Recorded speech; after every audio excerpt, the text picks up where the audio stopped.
chamar nosso próximo convidado, inclusive, Laszlo Luesca, sócio gestor da Octante. Laszlo, seja muito bem-vindo mais uma vez aqui ao Obrigado, BMC News. Felipe. Sempre um prazer falar contigo. Muito bom dia. Boa tarde.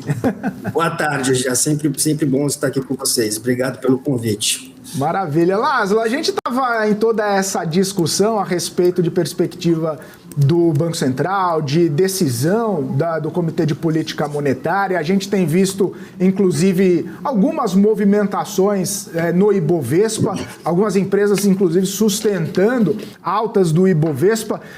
Nesse período pré-Copom, nessa situação de espera, de expectativa, queria saber como que está a sua visão, né, para essa situação, para o Copom hoje. Você acha que qualquer tipo de decisão ou qualquer tipo de comunicado pode trazer impactos importantes na direção desse índice, na direção das empresas? Você acha que a gente pode ter mais expectativa ou menos expectativa de acordo de como for conduzida, né, essa situação pelo Banco Central? Felipe, o mercado inteiro, né, praticamente todo o mercado está esperando uma manutenção do juro em 13,75, né? E, de certa maneira, eu acho que a maior parte do mercado está esperando uma comunicação um pouco mais dovish, alguma sinalização de que o BC pode começar o ajuste monetário, né, flexibilização monetária, já em outubro, né, em outubro ou setembro, em agosto ou setembro, né? Então, eu acho que qualquer comunicação mais dovish, né, do que essa sinalização tênue, mais branda, eu acho que pode levar, sim, a uma redução do prêmio na curva de juros, principalmente dos DIs, né, principalmente nos DIs mais curto e médio prazo, e também na ponta longa. E isso, normalmente, tende a ser muito bullish, muito otimista para ativos de risco. E eu acho que sim, uma comunicação mais dovish do que o esperado deve sim levar, no meu ponto de vista, a um ajuste, pelo menos obviamente que tudo depende do cenário externo. A gente tem o Powell hoje falando na Câmara dos Estados Unidos lá e sendo hawkish, né, se comprometendo com a inflação de 2%. Obviamente depende do cenário externo, mas tudo se mantendo constante tende sim a beneficiar os ativos de risco e, portanto, o Ibovespa. Lázaro... E do oposto... Sim, fica à vontade. Do lado oposto, a comunicação mais hawkish, ou seja, não dando sinalização nenhuma de que vai ter vai começar uma política de flexibilização monetária, também tende a influenciar negativamente os ativos de risco e também a curva de juros.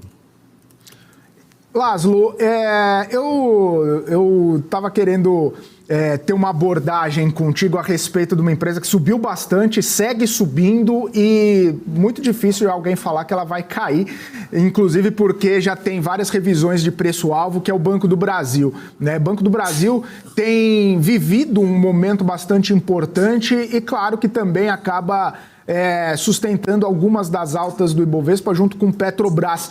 E a gente tem essa percepção, né, de que o Banco do Brasil poderia sofrer algum tipo de ingerência por parte do governo. Isso foi amplamente discutido, mas o que se viu é que não houve ingerência, não houve interferência. E muito pelo contrário, o Banco do Brasil ainda vive uma perspectiva importante por conta também do Plano Safra que vai ser anunciado na semana que vem. Como que está a sua percepção para o Banco do Brasil? O que você pode falar a respeito dessa companhia que segue surpreendendo, inclusive, o mercado com tantas e tantas altas? O Banco do Brasil é um caso...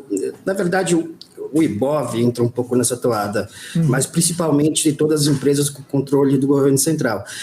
Essas empresas, depois lá de outubro, né, do segundo turno das eleições, o que aconteceu?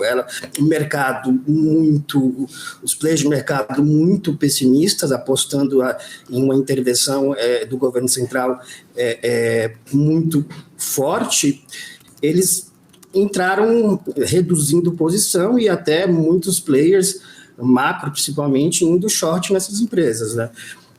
Vendendo a descoberto. Essa interferência, essa ingerência do governo central não se mostrou, né, até agora não se materializou da maneira como os players de mercado esperavam lá no final do ano passado. Então, o que a gente tem visto, principalmente neste ano? A gente viu o mercado, foi um movimento muito técnico, né, muito técnico mesmo, o mercado com a posição nesse tipo de ação, principalmente, muito leve, se não short.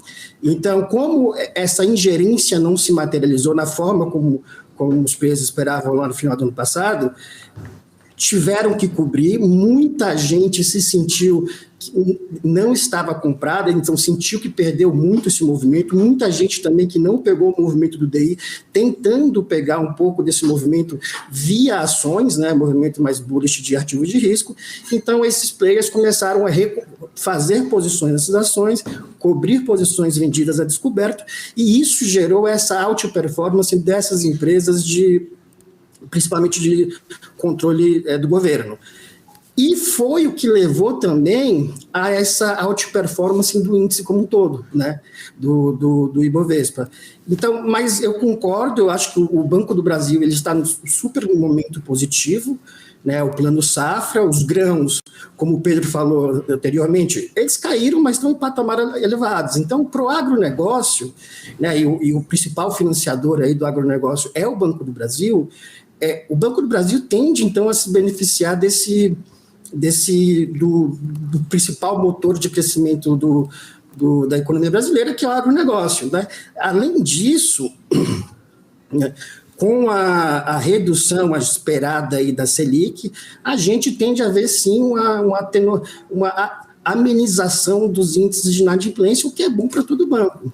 Sem contar que o Banco do Brasil, se a gente compara com o setor privado, é um banco que está muito bem capitalizado, né? Os índices capitais do Banco do Brasil são excelentes. Então, o Banco do Brasil ainda tem espaço para crescer no que tange a aumento do volume de financiamento. Então, eu acho que sim, essas altas aí tem um fator muito técnico, mas também tem um fator fundamentalista aí, que é as métricas do banco, etc. O banco está muito concentrado no agronegócio, e isso também deve manter essa performance aí da ação do Banco do Brasil.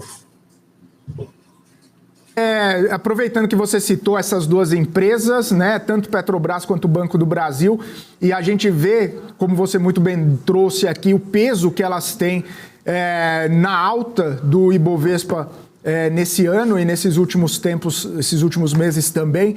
E aí a gente pensa pelo lado do investidor, do gestor, se não tiver uma dessas duas empresas, tá difícil de bater o Ibovespa, né? O Ibovespa é muito concentrado em empresas assim como o Banco do Brasil e Petrobras, até mesmo em Vale. E sim, se você não é um desafio, se você não tivesse alguma alocação nessas empresas que outperformaram muito a média, seria difícil bater o índice, com certeza. Maravilha. Ô, Lázaro, eu quero agradecer sua participação, então. Obrigado por estar aqui conosco. Obrigado, sempre Felipe. Um prazer. Um abraço para você, até a próxima. Até, um abraço.